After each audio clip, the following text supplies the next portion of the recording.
This is a quick tutorial on how to install my custom image hose nozzle brushes into your own custom Corel Painter workspace. So first of all, you'll want to locate the Nozzle Libraries palette. You can find that under Window, Media Library Panels, and Nozzles. Once that's open, there's a top right sub-dialog menu you can click on, and that gives you access to all of the commands for adding and removing nozzles. For example, if we wanted to load a nozzle, we could choose Load Nozzle. I'm going to select the driftwood brush. Anytime you want to add a new brush, you would select that riff file for that brush. Select Open.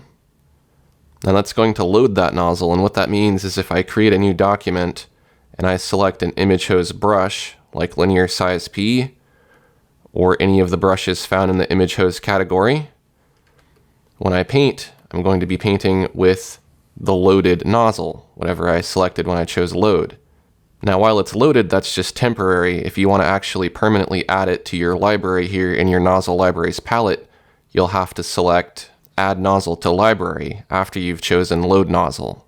Now before you do that, it may be good to select the category that you want to put the nozzle into. So for example, if I want to put the nozzle into the Nature category, I'm going to click on one of the brushes within the Nature category to designate that's where I want the new brush to go.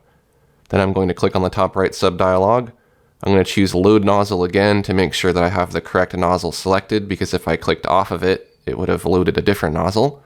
So I'll click Open for the driftwood. Then I'll click on the top right sub-dialog button and I'll choose Add Nozzle to Library. It wants me to give it a name, so I'll call this one Driftwood 2. Click OK. And now that nozzle has been added to my nozzle library, so now I can just click on this and I can start painting.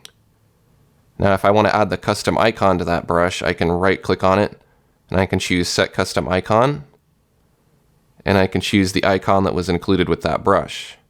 Or if you want, you can create your own custom icon. I'm going to click Open.